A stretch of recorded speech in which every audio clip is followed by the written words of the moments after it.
You're listening to Pack Dynamics, a Fandom on the Rocks podcast. Hello, welcome back to Pack Dynamics, a Fandom on the Rocks podcast. I am Emily. And I'm Alison. And this is Season 1, Episode 4, Magic Bullet. Looking at it now, just what a great name for an episode that has nothing to do with what I immediately thought of when they said Magic Bullet. Are you thinking of the blender? I am, in fact, not thinking of the blender. I was like, you mean the little blender on my counter? No, not the little blender on your counter. I'm thinking of other things. But yes, yep. There we go. There we go. There we go. But definitely a magic bullet. Just not that one or that one. This one. These first episode titles are so on the nose that at first you're like, what the fuck is this title? Oh, right. It's exactly what it is. It's exactly what it is. Like, oh, yeah. Okay. And you would think that would make it easier to remember? No, not at all. But it somehow makes it harder. Like these episodes all kind of like blur together for me, except for 1-4, which just kind of like sits over here in a category all by itself. I wonder why. I love this episode. Is it good? Do I love it? Yes, I do. Yes, you do? Yes, I do. Yeah, I don't know how. Well, I don't know how I feel about this episode yet. We'll get into it. We'll get there. The quick recap is there's a new werewolf hunter in town and her first target is Derek. What's in her bullets? A wounded Derek is soon forced to seek help from Scott and Stiles. There are things I love about this episode that we'll get into, and then there are things that I hate about this episode. I know, because this series is 10 years old and we've talked about this in the past, even when it was airing, but like we have very different takes on Kate Argent. Yes, we do, which we'll get into here in a hot minute. Yes, so we have some subterfuge in the cold open of an unnamed woman driving into town, and is she going to be hurt? Is she not going to be hurt as a werewolf is running alongside her car? Spooky monster out the window. Lands on the roof, tries to pull her from the car, except this woman has a sawed-off shotgun because she is fucking crazy. She is fucking crazy, and I love her so much. I love Kate Argent. This is Kate Argent. I absolutely adore her. Is she a good person? No. Absolutely not. Is she an interesting character? You betcha. Villains are always super interesting. I love this. I love this woman. I love this character. I freaking love her. She is so unpredictable. She is so over the top, as you see from this intro. She's like, oh, you know what the reasonable response is to like something dropping on my car? Pulling out a giant gun from my car and screaming into the street. She trades the little shotgun for a huge assault rifle. She sure does. She levels up real fucking fast when she realizes. And like, you go into her trunk and it's just like artillery. And you're like, does any one person need? Well, she has the supernatural Impala trunk. It's a weapons cache back there. It's a weapons cache for sure. Yeah. So there is at least one werewolf running around. She shoots at it and does seem to hit somebody. She seems to hit. Yeah, she's tracking. There was the spooky thing that landed on her car, and now she's hit something. Mm-hmm. Not a mountain lion. And not the spooky creature that was running around her car. I mean, like, maybe. Like, we don't see. We're not sure. At this point, we're not entirely sure, but we do know that they have different color eyes at this particular point in time because she shoots Derek. Yes. Sweet Derek is now wounded in the arm. And his wound is smoking purple. It is smoking purple. And you look at his face and like his whole face just like knows it's a death sentence. He knows what this is. He knows what's going on. And he knows that he has to throw out like all of his politeness, werewolf 101, like everything out the window because he knows if this doesn't get out, it's bad. Yeah. His whole face just falls. Yep. And because he's unlike Scott, he actually knows what's going on. At least a little, yeah. At least a little. He did lose his entire family and a lot of the lore that came with it, but he got a number of years where he was learning about werewolf stuff. He seems to know just enough werewolf stuff that when something happens, he can like tell Scott a little bit of lore, but not enough that you think the writers have actually built everything out. Yeah. And like you can kind of backtrack that. You're like, oh, he was just a kid. Of course, kids don't listen to their parents when talking about a pack of alphas or about Mhm. like a hunter client. Like you don't, but it's like, oh yeah, mom was talking about this once. I tuned Mhm. her out, but this is what I remember. Or there's certain things that the family, like, everyone gather around. If you get shot with a bullet and it doesn't heal, It's bad. you're gonna need X, Y, and Z. Yeah. So between Kate pulling out the gigantic gun out of her car and shooting Derek, like we flash to Allison's house and we're like, why are we flashing to Allison's house? And Daddy alludes to like, oh, your Aunt Kate is here. I just gotta go get her. In Allison's sweet, precious purple pajamas. Yes. This is the cutest she looks in the entire show. These purple pajamas. Yes. I love them so much. Sometimes she really does look age appropriate. Yeah, she does. It's like, what's this, 15, 16-year-old kid? Yeah. Yeah. Especially for girls in high school shows, they really tend to, like, age them up with clothing and hair and makeup. Yeah. But in her little pajamas, you're like, "Oh, she could be in high school." Her little pajamas. I love her little Yeah. pajamas. She could be in high school. But yes, this crazy woman with a gun is, in fact, Chris's sister, Kate's aunt.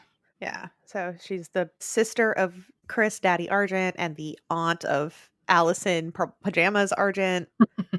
And my quote for this particular scene is, all I've got is please put the assault rifle away before someone notices. Mhm.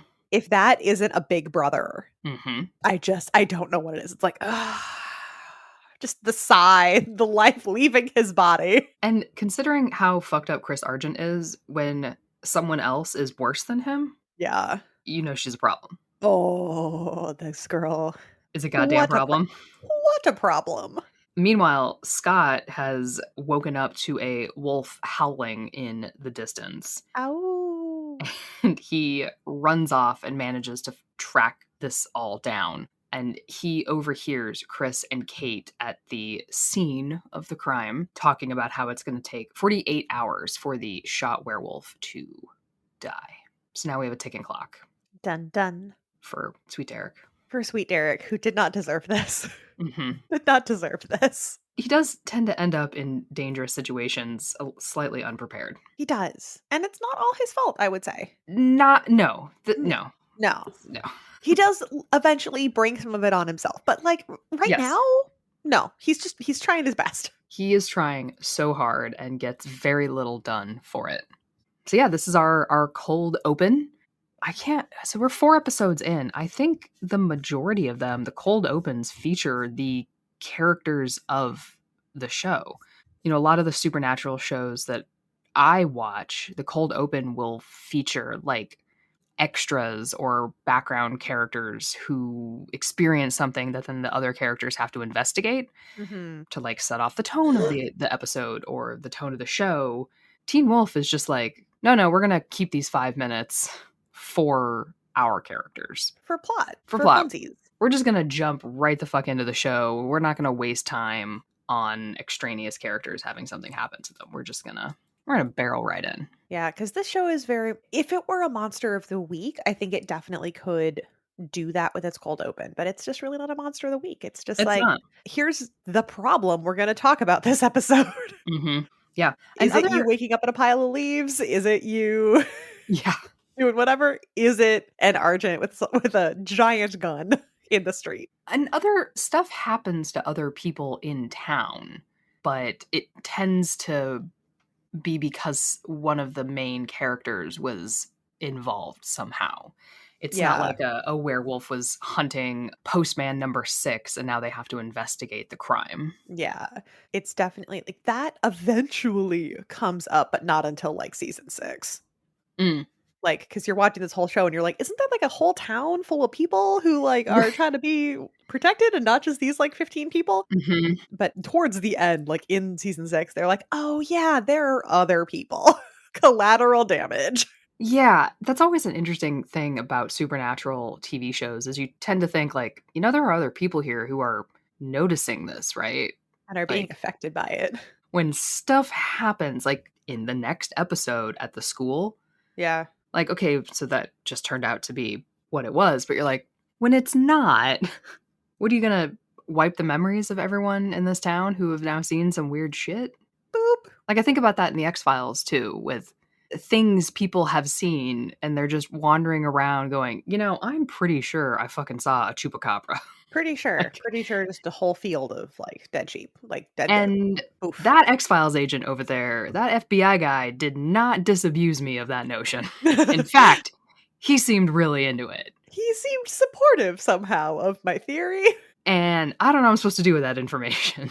And that goes on for 10 years. Yeah. There's just people walking around having seen aliens and werewolves and shit. But I guess Beacon Hills is just used to it. Is it either that or just they said they save all their pent-up anger and aggression for later? Yeah. Who knows? Anyway, so we've got some school chats here between Scott and Stiles, who are once again talking about the alphas in class. Just in class, just hanging out in the middle of school. Yeah. And they're not quiet. Like, they're loud. Someone is going to overhear this shit and be like, what the fuck are you talking about? Especially maybe Mr. Harris. I don't need werewolf ears to hear you. No, nobody you're does. Yelling. You are sitting right fucking there. I did like the cut, though. So they're saying, no more talk about Alpha or Derek, especially Derek, who still scares me. Cut to Derek walking down the school hallway, clearly in pain, bleeding from the arm. It's just a nice little... And in this moment, I have to ask the universe, why does he scare you, Stiles? Well, when you're in high school and wondering about your sexuality and all of a sudden something is a little less weird or surprising to you and you're like, maybe that's a thing that I know about myself, weird, because Scott doesn't seem to be scared of Derek anymore. Nope. He was scared of Derek. He's very real early on, Derek. but now he's just like, ugh, Derek. Yeah. He seems just more angry at Derek than anything else. Yeah. He's mostly just like grumpy about it, or yeah, he seems just grumpy, like, ugh, fine. Like, very much like, we're brothers now. Like, okay, now I'm just mad at you and I'll show up like whatever, it's fine. Yeah, these are the parts of Scott that have always annoyed me, is like, could you just let Derek teach you, like, for a season or two? You need to calm the fuck down about your, like, posturing of, I don't know. Like, I want to say that, but also I used to work at a high school and, like, I can 100% like 15-year-old boys, like, I got this. Yeah. I don't need nobody's help from nothing. It's like, okay, it's cool, guys. He's always like, I don't know what's going on. Like, well, maybe if you spent 5 minutes listening to this guy, you might. You might, pumpkin patch? I don't know. But again, everyone's just going through so much trauma and they might know it's happening. They might not know it's happening, but boy, is it happening. Mm-hmm. So it is in this moment with a heavy heart, I may have to turn in my Steric badge. Absolutely not. You leave Jackson out of this.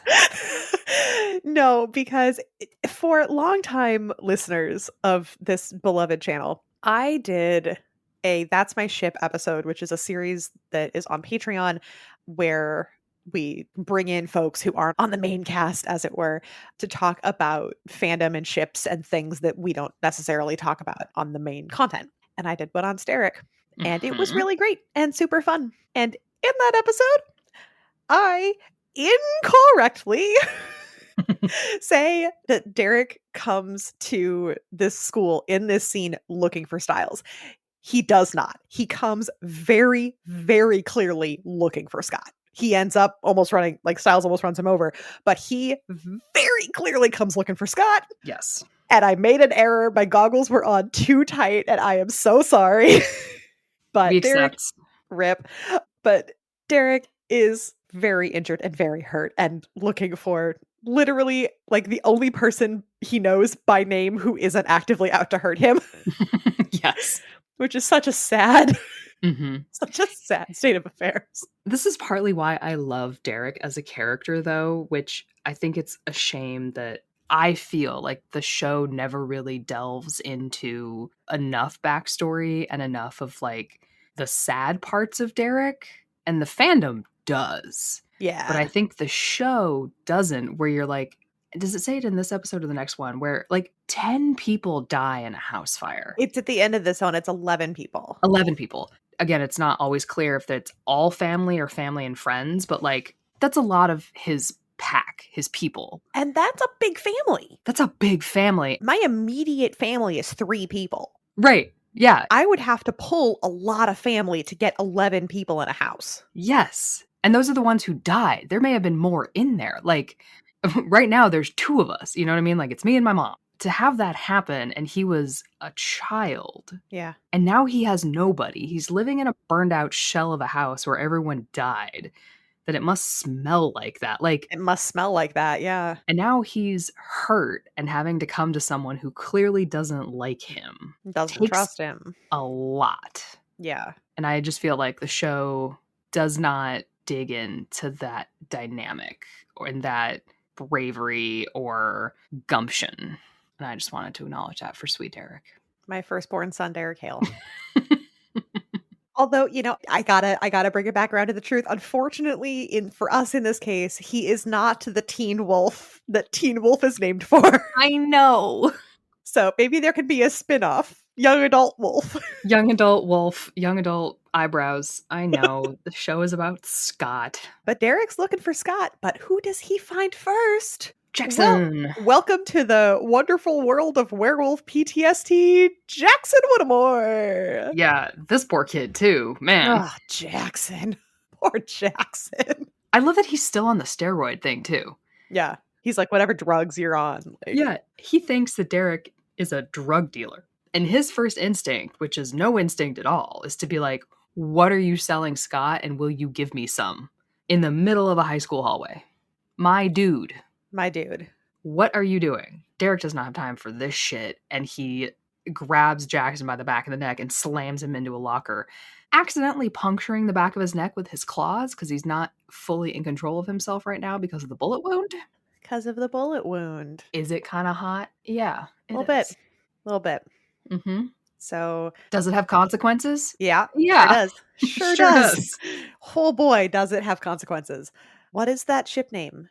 Is it, I'm so sorry for the Derek and Jackson people out in the universe. I don't have enough of you on my dash. Let's find out. So I don't know what the ship name is. Halemore. Oh, of course it's Halemore. Of course it is. That's a pretty good one. I like it. It's really good. I've seen that one around. Absolutely. Like nice. It's also a good band name. Halemore. It is. Well, because you've got Staxon and Skaxon and Jidia. So Halemore is great. Halemore is good. Yeah. Halemore is pretty great. And speaking of Jackson portmanteaus and Jidia, we get Lydia Martin, my beloved Lydia Martin, who is so smart and drops her first chemistry knowledge. Yes. Lydia is smart. We love that for her. And we get that also in the next one too, I think. Probably, yeah. The parent-teacher conferences. Yeah. I like that it's just a running theme that she's smart and isn't something that they just like throw out there and then as like a joke. Yeah. It's not just funny. She's been smart from the pilot. Yep. Love that. But yeah, Derek uses his spidey senses to hear Alison telling Lydia that Scott is coming over after school. With the phenylethylamine? Yeah, I think so. Phenylethylamine? Yeah, that sounds right. Your crush hormones. Love that. I love this. Mm-hmm. Just pulling that out of her Jeopardy questions out of nowhere. Yeah. Mm-hmm. Lydia Martin advocating for safer sex. Mm-hmm. Don't forget to use a condom. Love this for her. And so Derek tries real hard to listen in and get some info and gets assaulted by the bell. Poor dude. And then definitely tries to manifest out towards Scott. Only to have Stiles nearly hit him with the Jeep. And it's their love language. I have so many questions about this parking lot. Are you trying to tell me that there's only one road out one of exit? This park? Is there only one exit in? And that like everyone starts honking after like 5 seconds, and I'm like, slow your roll, my little chickadees. Like it is not. It's so narrow that you couldn't go around the Jeep.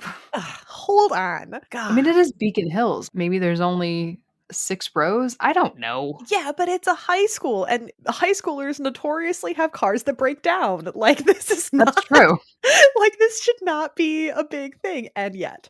Yeah, the people honking couldn't wait like 2 seconds. And obviously they can see that there's a dude on the road. Yeah, they can see this. And like Scott is really concerned and Stiles is really concerned. And Alison and Lydia and Jackson and everyone's very concerned. But not about Derek or for his well-being. Just about like, there seems to be a corpse on the road. Right. There's so much yelling. And they're always so concerned about people knowing about Derek or not knowing about Derek. And you're like, stop, get him in the car now then. Don't leave this bleeding man on the side of the road if you're concerned about optics. Yeah. This is also when Derek tells Scott that Alison is an Argent and that Scott needs to find out what kind of bullet shot him or he's going to die. And it's not the first time that he says he's going to die. I didn't take a tally because I was going to run out, but the number of times Derek is like, if you don't X, Y, and Z, I'm going to die. I'm going to die. Yeah. Probably in the hundreds. Probably. Yeah. Yeah. No, she's an Argent. She's with them. Yes. And it's like, in this moment, I have to put my like 21, 22-year-old hat on. How does Derek know that he was shot by an Argent? Or is he assuming based on his trauma? So this is an issue I had with both this episode and the next episode is like, I don't know if in these episodes, in the writing of them, or maybe the editing, if they knew quite what the relationship between Derek and Kate was going to be.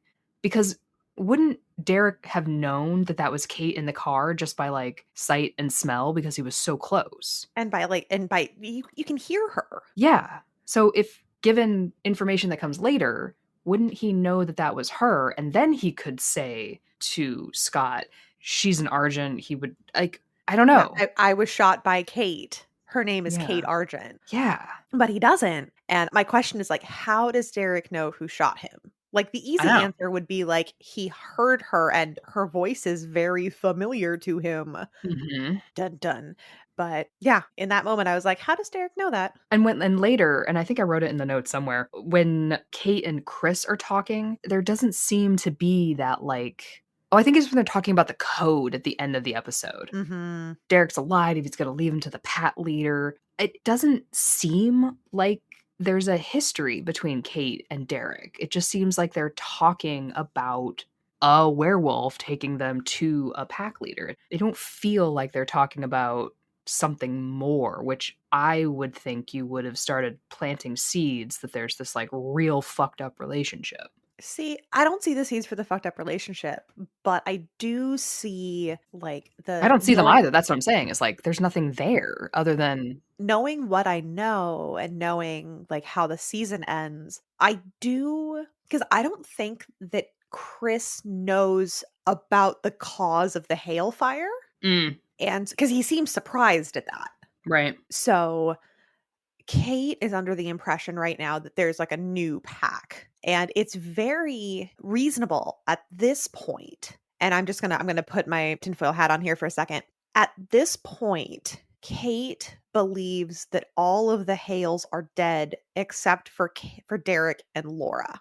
No, she knows Laura's dead. Does she know that Laura's dead? Yeah, because of what she says about it in the next episode. And these two episodes happen in like 24 hours. Yeah, they happen in like 24. Yeah, so like she believes that there's two, that there's that there's the alpha and then that there's Derek. She doesn't believe that Derek is like off on his own. She believes that there's an alpha.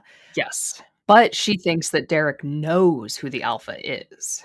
And she doesn't know that until the next episode. Until 1-5, yeah. Yeah. So this is the problem with having watched one ahead is we're like sussing it out now, but it's fine. Yeah. So, Scott basically begs Stiles to deal with Derek because Scott has to go to Alison's house. And the quote is, "I hate you for this so much. Why, Stiles? Why do you hate this? What about this is particularly upsetting to you?" Mm-hmm. I mean, other than the whole like bleeding, dying guy in your car, but like, there's something else there you want to talk about? Doth protest a lot. He doth protest so much. Yeah. But there is the fun part about these first episodes, though, is that you get some really, you hate to overuse the word, but like iconic Teen Wolf lines. Start the car, I'm going to rip your throat out with my teeth. The sass has arrived. The banter between Derek and Stiles has begun. And again, something that is so underdeveloped because the actors have such good chemistry in really these do. Kind of like back and forth two-hander scenes that like, just let them go. Let them build that out. Even if you don't turn it into something more down the line, which you should. But if you don't, let these two solve crimes together. Like, let them... Such a fun buddy cop movie. Yes, like, even if you're not going to do... Even if this is the Alison and Scott love fest, like, whatever. Let these two New Gitsune crime-solving, whatever the fuck the later seasons are about. Like... Because these two put their little heads together. You got your brain and your brawn. It's all set up for you as a trope. Go to town. Yeah. But they don't. They don't. These are the missed opportunities in fandom that's like half the point of this podcast in general. Like not Yeah. just the pack dynamics, but like Glee and Supernatural, is you see these things as fans from the outside and you're like, why? Why? You have embers and sparks and you didn't light the bonfire. Why didn't you do this? It's like, and in the first couple of like seasons, the first season and change or whatever, I can almost forgive them. It's like, oh, you stumbled into this thing. Mm-hmm. By season 3, I'm like, you're doing this on purpose and just leaving it on the floor. Right. You brought out all the Legos, you like put out the instruction manual, and now you just left Legos on the floor. Yeah. And you want me to step on them and hurt them. You left me Legos. Totally. Like, you're doing this on purpose to hurt me, aren't you? Yeah, you're doing this on purpose to hurt me. And like, they're not. They're just, doing whatever they think is best or whatever the network wants or whatever. Mm-hmm. But it feels like this feels like it's on purpose. Feels like it's on purpose. Yeah, I don't get it. I don't know. This is why I want to talk to like the actual creators and writers and just be like, walk me through this. Was it a studio? Did you not notice? Did you not care? Where are we? Were you so focused on like one pairing and one aspect of the show that you were like, no, we're good? Yeah, walk me through it. Jeff Davis, if you're alive, walk me through this one.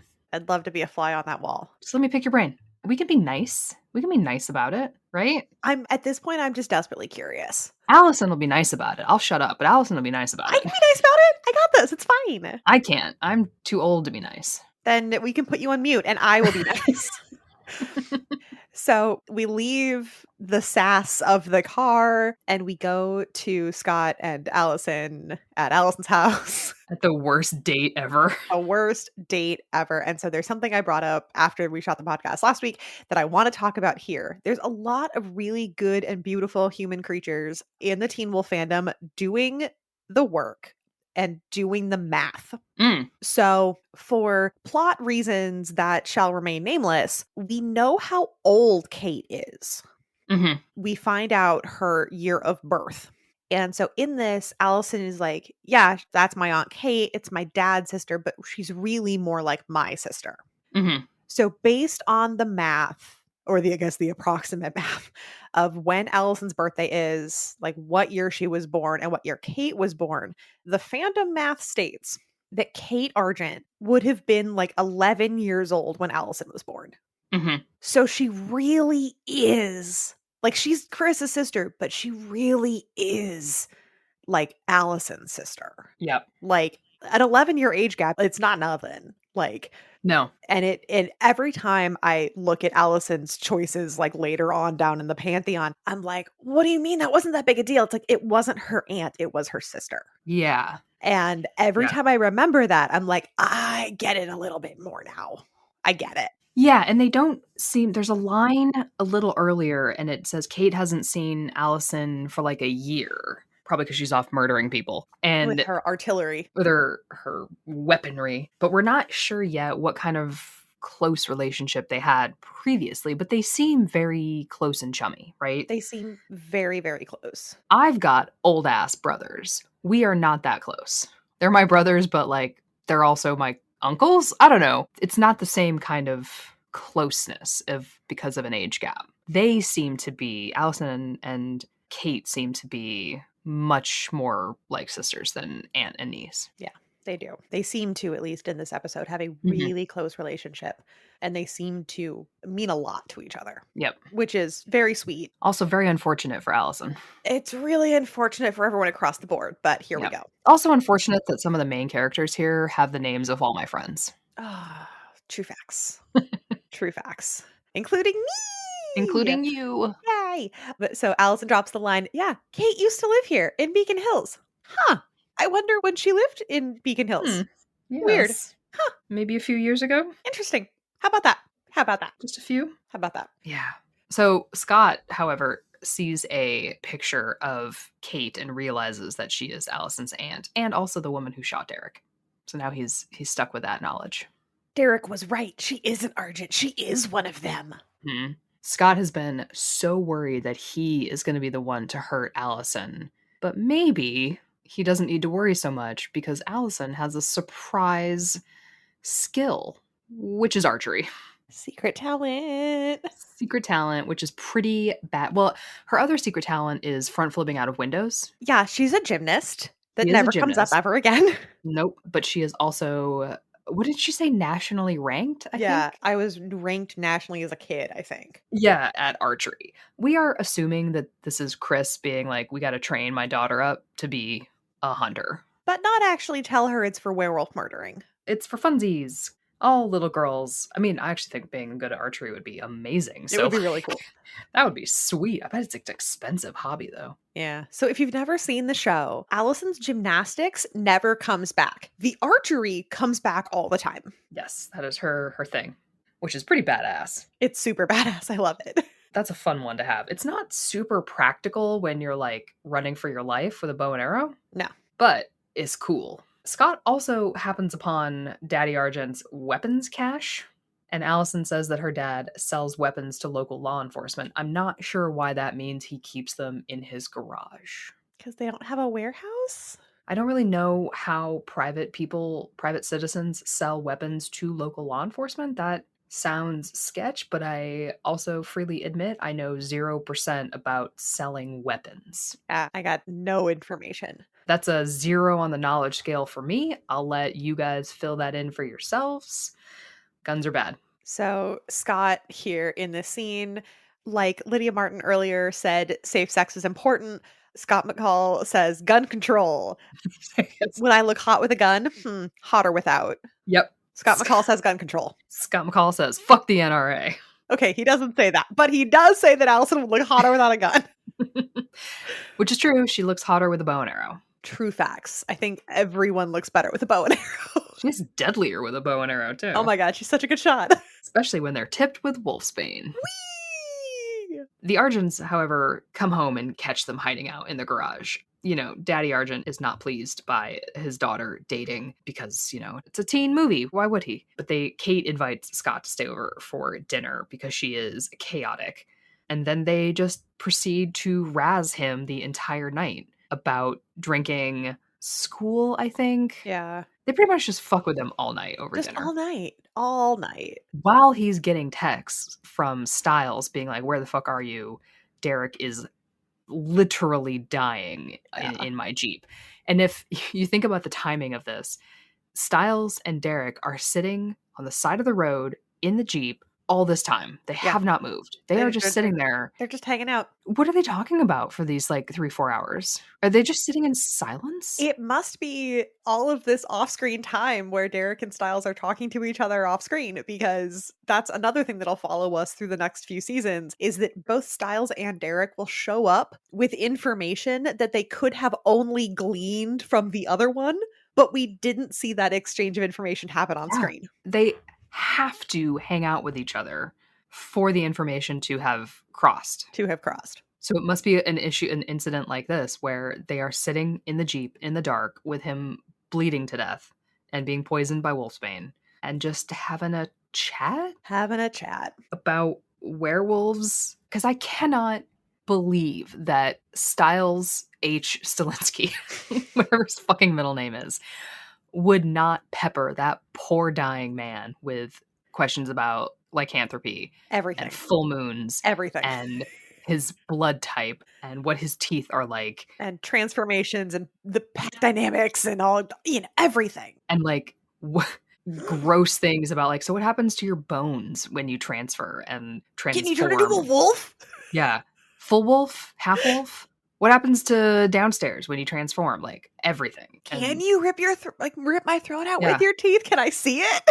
It's probably a miracle he didn't die in that. And it's only because Derek kind of likes him a little bit. Yeah, a little bit. It's fine. I'll keep you alive. Yeah. You're entertaining. But Scott is actually on a mission, and it is to find evidence of the bullets that hurt Derek. And he does find them in Kate's bag in the guest room. And like this whole scene, even if you haven't figured out that Kate is a violent, chaotic little creature, this scene alone in the hallway, she's such a predator. Mm-hmm. Like, in the shadows with the like eyes kind of like over her fake glasses. It's just like, She sucks.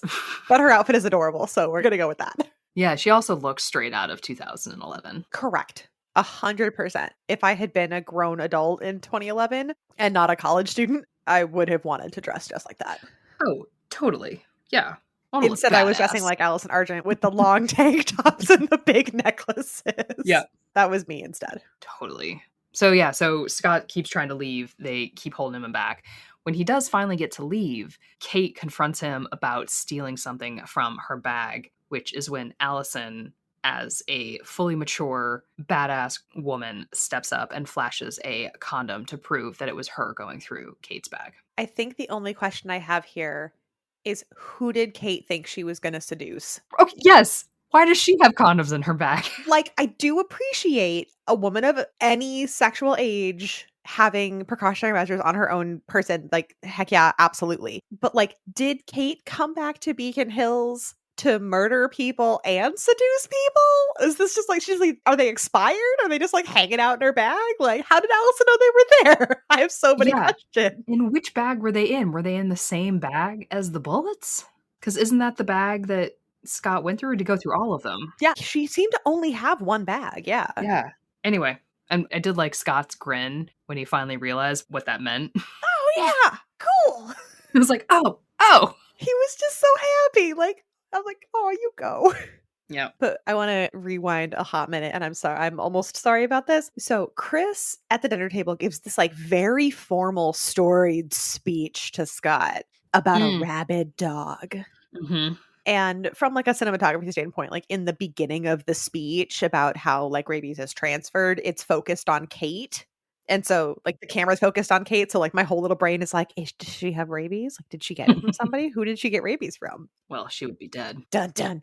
And that speech is incredible. Like that speech is so cool and it comes back and it can be applied to all kinds of things and like, ha ha ha ha, amazing. But at the end of it, Victoria, it's like, do you know how the story ends?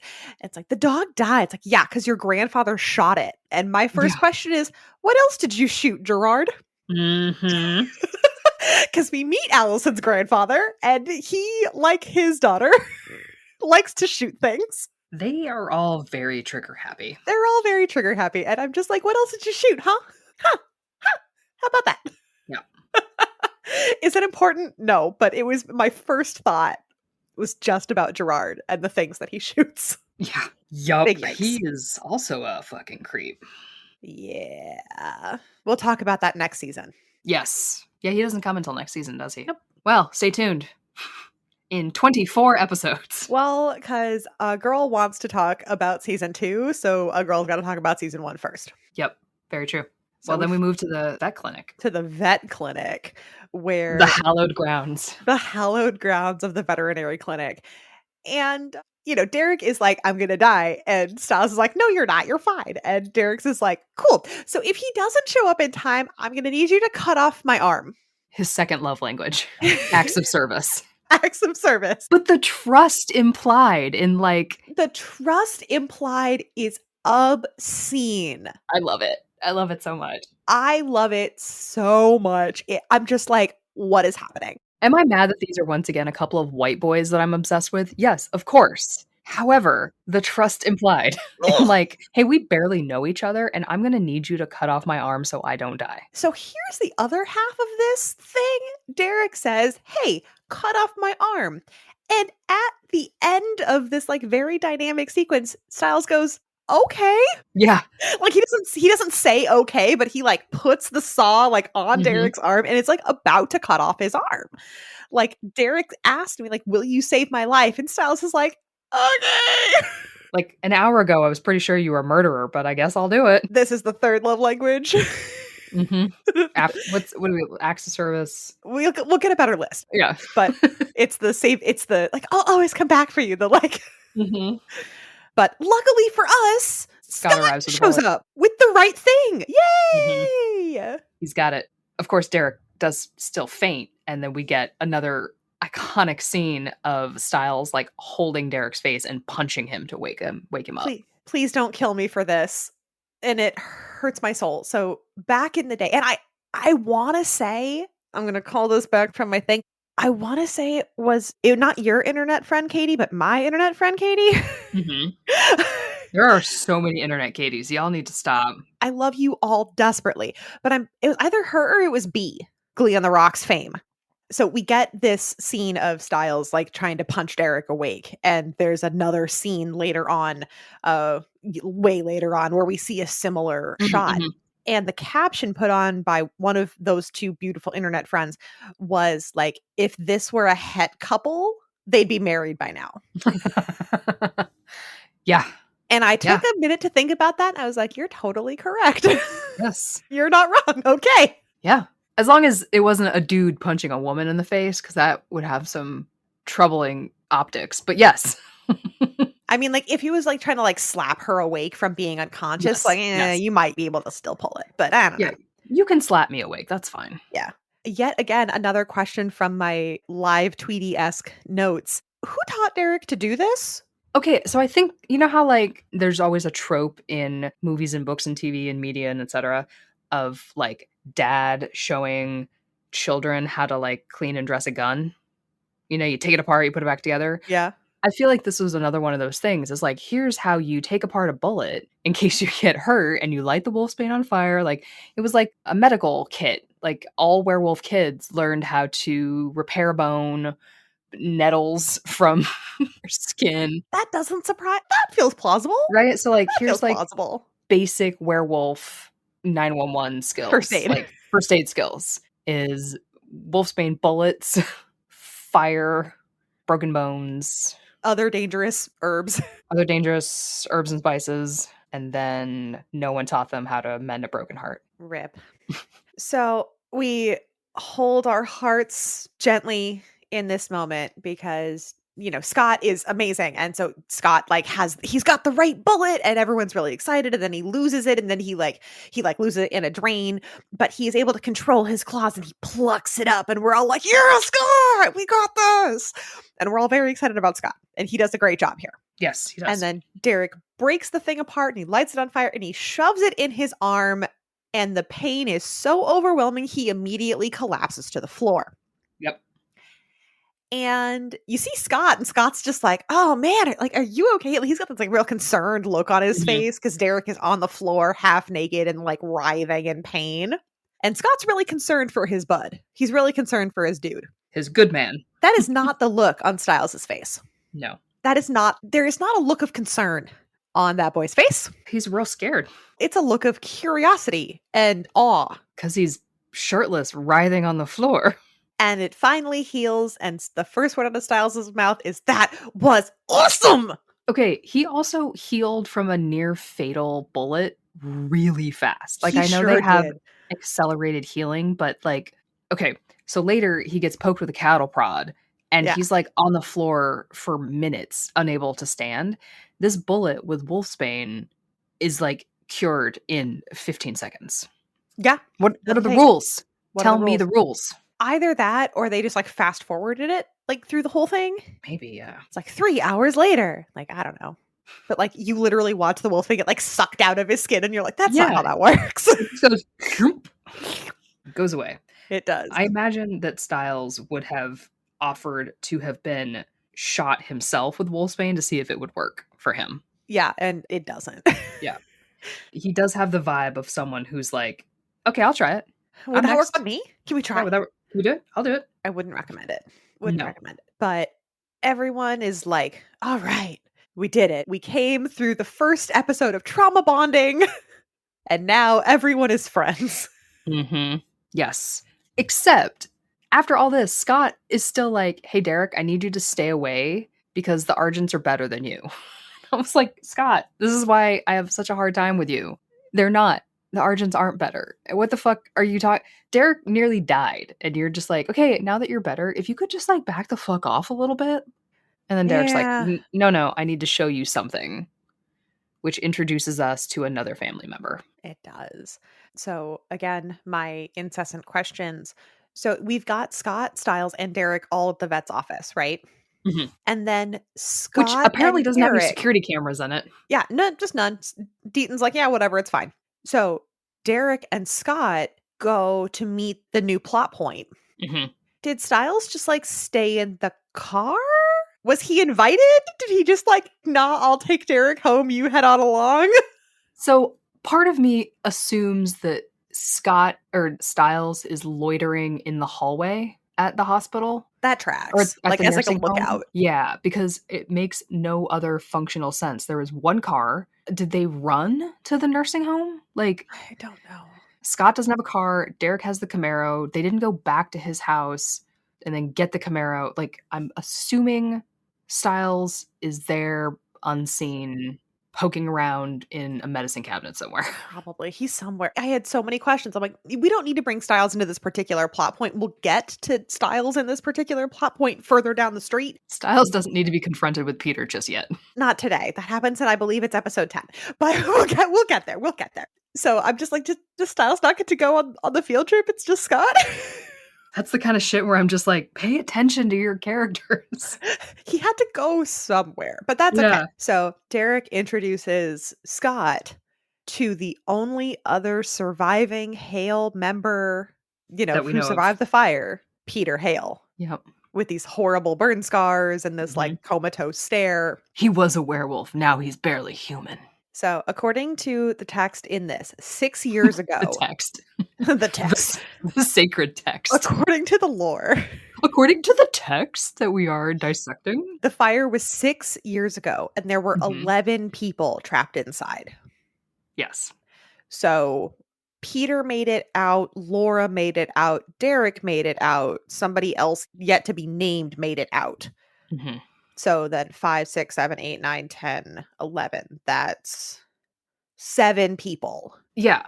Well, he also says Peter was the only survivor, and I'm like, but Derek, you survived. So yeah, I think Peter was the only one to like be trapped in the house and then survive. Yeah, the wording was a little like, it's a little weird.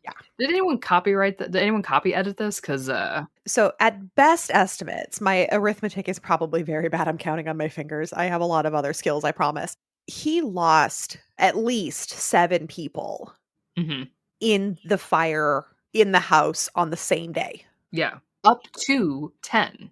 Up to 10, yeah. Because maybe Laura wasn't in the house. Yeah, because like he knows that Laura got out and that Peter survived. But everyone else is just poof. Yeah. So by the most polite estimates, if Derek right now, so in the pilot, we get introduced to Derek and Scott and Stiles are talking and Stiles is like, yeah, he's only a few years older than us. So if the fire was 6 years ago, and again, someone has done the math, I haven't read this far into the math, so I'm going to try it myself. Wish me luck. If by the most conservative estimates, he's like 22, which isn't only a few years older. That's really more like 19. No, he's got to be like 19. It doesn't make any sense for him to be 22. So yeah, and that's the thing, is that like if he's 22, then 6 years ago, as someone who's better at arithmetic than me can tell me. I'm not good at math, but it's 16. So yeah, he would have been 16 at the time of the fire. If it's more realistic, and he's more like, 19, then 6 years ago, he was 13 at the time of the fire. Yeah, that makes more sense to me. And that makes a ton more sense to me too. But as the writers develop this story, we start running into problems.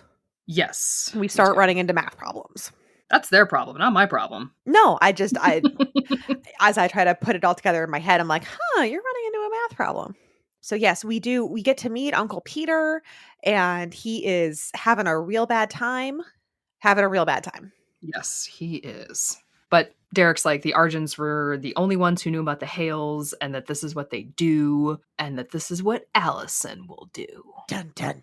So we had Scott on one hand being like, Derek's scary. And now we've got Derek being like, Alison's kind of scary.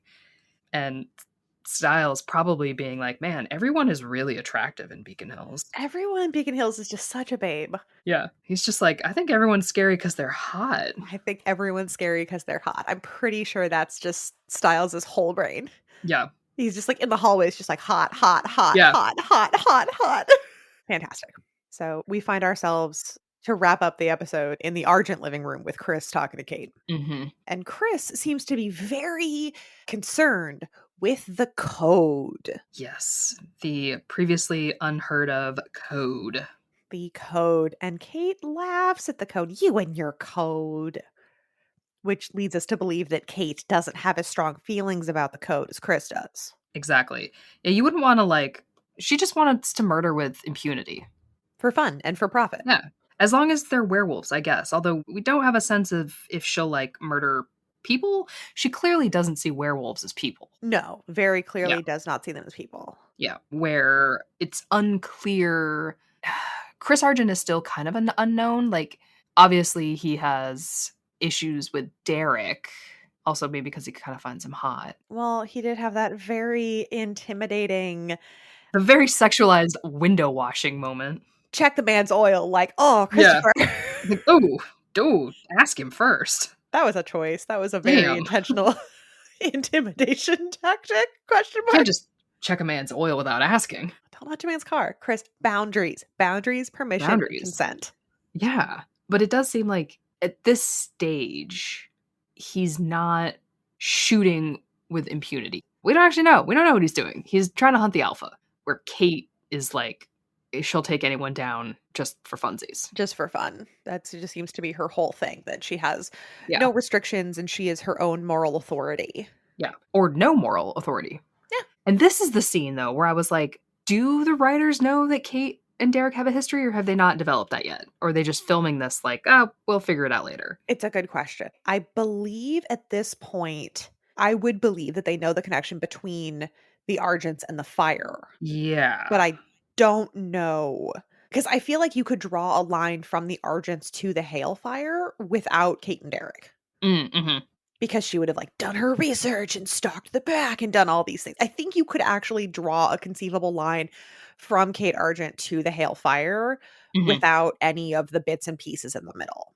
So I don't know if they had the bits and pieces in the middle already planned out when this episode was written or shot. Right. Okay. Yeah. Because it did feel like something was missing. Knowing what comes later is you kind of felt like there would be more mockery or more teasing from Kate, being like, Derek, miss me? More like a single-minded attention.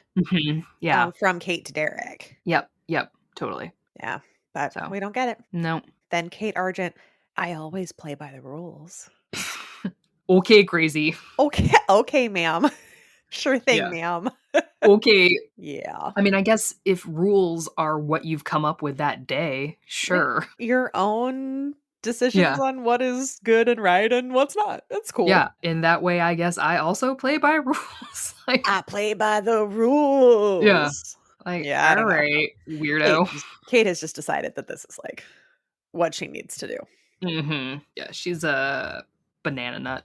But yeah, that's we kind of end the episode here with Kate playing with fire, in case the connection between the Argents and the Hales wasn't clear yet. In case the burn victim and fireplace player weren't connected. Yep. They are now. This episode is such conflicting for me because I like can you tell we lived in California once? I like oh my god, so Teen Wolf.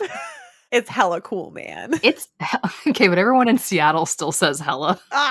It's because you're too close to Northern California. Not that you're close to Northern California, but you're too close to North California. We've always said hella. I don't know what it is about this little area. Hella. I miss hella. Hella? You just got to bring it back. It feels good to say. You're like, man, that was a hella good cup of coffee today. Yeah. It feels good to say.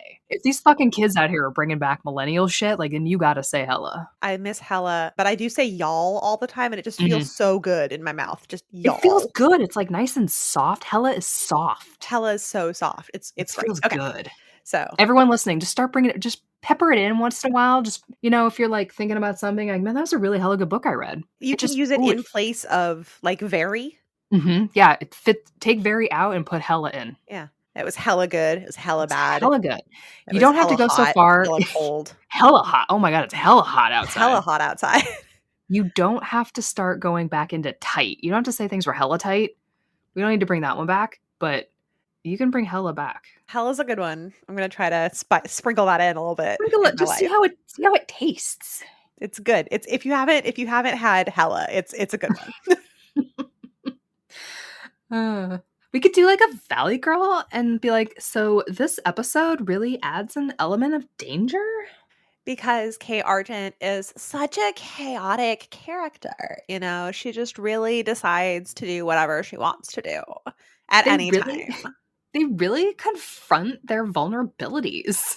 And they seem to be completely ignoring something, like, maybe their code is like a fire code or something. Maybe it's like hella unimportant. I don't know. Their fire extinguishers were not up to date. They were expired. They were hella expired. That hurts my throat to do. Ugh, good times. I know, it's a pivotal episode, right? You know, especially in the narrative. Yeah. You've got a bigger bad coming in because Chris is kind of out there. You're not sure what he's going to do. He doesn't seem like he's going to go off and be a rogue. He feels like he's a problem, but he's not an immediate problem. Right. Kate comes in and she is an immediate threat. Yeah, an immediate threat. Yeah, she is problem number 1 right now. And immediately you're like, tries to... Yeah, there's an alpha, whatever. But like this lady. Right. Yeah, and like the alpha is out there and you're kind of thinking, okay, there's an alpha and 2 of our characters really want to figure this out. Do I, the viewer, want to figure this out? Or do I want Kate to figure this out for me? Like, yeah, is she going to find the alpha? Dun dun. Yeah, and we've got emotional struggles, trying to find solutions for problems, like a magic bullet. Dun, dun, dun, dun. It's the title of the episode, so it must be important. It's thematic. So thematic. Hella thematic. Hella thematic, indeed. Gotta decide if we're gonna name these episodes. I'll just call it Hella Thematic. Hella Pilot. Hella Pilot. Hella Wolf. Hella Bullets. Yeah. So people have to, make their allegiances. At some point, Alison is going to have to decide friends or family. Scott needs to get his shit together and decide who he is going to trust. Right now, I don't think he knows at all. He doesn't know Derek. He's got Stiles, but at some point, Stiles isn't a werewolf. And I think Scott kind of always feels like a separation between him and Stiles now because Stiles doesn't have to deal with puberty part 2. Yeah, the very specific problems that come with being a werewolf, and it comes with, all of the rest of the banana nut trauma that comes from, being attached to an alpha you've never met and being attached to, this girl that you really, really like whose aunt is definitely willing to just straight up murder you. Like, and having to keep secrets from everybody. And it's really hard. And, Scott is going through it essentially alone. He's got Stiles and he's got Derek, sort of, but he won't quite reach out to Derek in a way that he needs at this point. And he's trying to lean on Stiles, but there's only so much Stiles can give him. He's doing this alone, and it just sucks. Stiles is trying so hard, though. Stiles will research something to death to help. Yeah, and he's trying. He is trying. But Scott is doing this pretty much by himself, and I can only imagine the actual pressures that would put on your psyche. Awful. Yep. Something I'm so glad will never happen, because... werewolves aren't real? Yeah, I was thinking werewolves aren't real, but that seems bold to say. It does seem bold. Like, we're talking aliens. I don't know. I'm not going to call anything not real. I don't know. There's possibilities. Like, I don't know. I was like, I don't functionally believe in fucking anything, right? I listen to some podcasts where some of the hosts will go off on like, oh, I saw a specter in the corner of my bedroom the other night. And I was like, oh, I felt like it was my grandmother. Like, oh, fuck off. Because I don't believe in anything. But it also does seem very bold to be like, werewolves aren't real in the 6 billion year history of this planet. To be like, I have decided.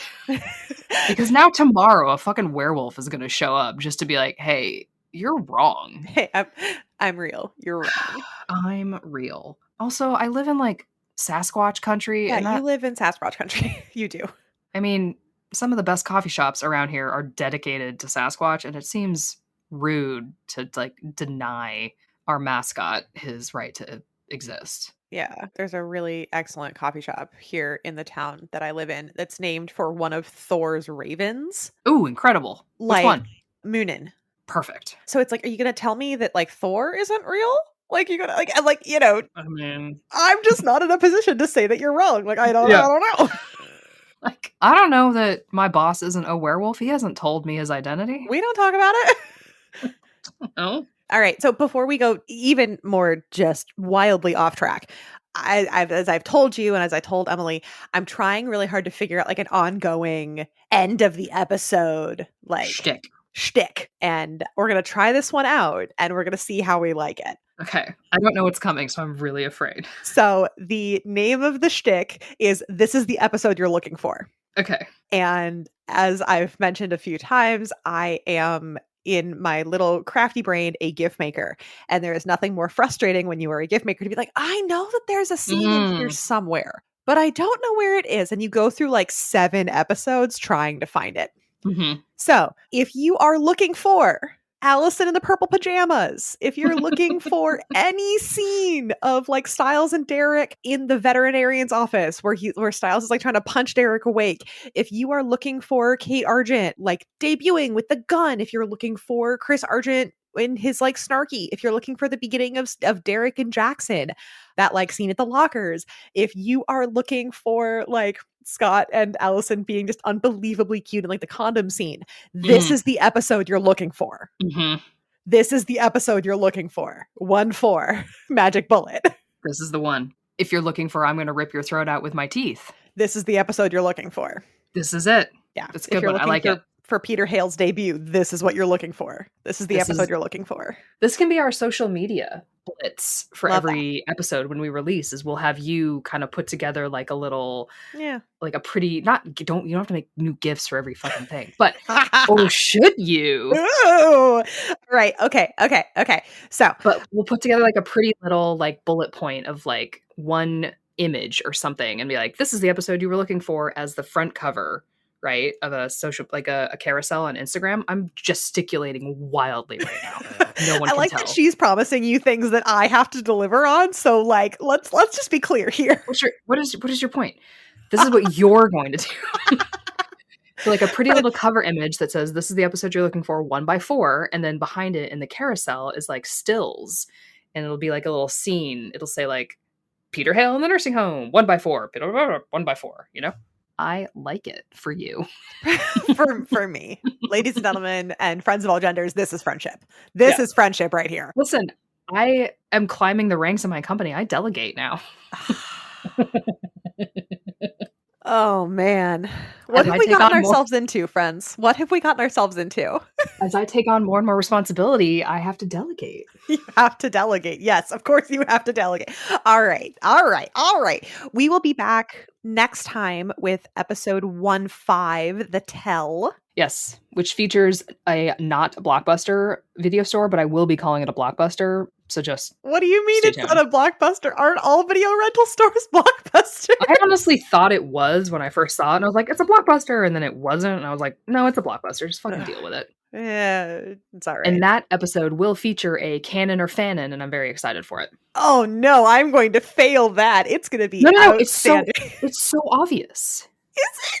Yeah, it's no, it's totally obvious. It's a real good one. I'm so excited I'm so excited for this next podcast. All right. We're so excited. Yeah. Okay. Maybe that'll be another social media. I never actually get around to doing the social media stuff because work.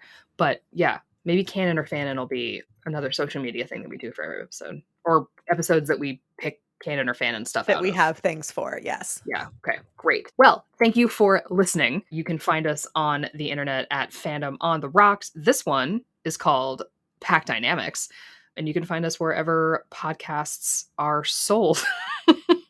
And we'll catch you next time. Oh, and if you want to support the podcast, you can at patreon.com/Fandom on the Rocks for all sorts of bonus content, including the That's My Ship episodes that Alison mentioned earlier, which are a lot of fun, and we hopefully will be doing more of them. And if you, dear listener, have a ship that you are fanatic about and want to talk to us about, let us know, drop us a line, and we will chat with you about it and then make other people listen to it on the podcast. Because that's how this works. It's ours to do whatever we want with. So thank you for listening, and we'll catch you next time.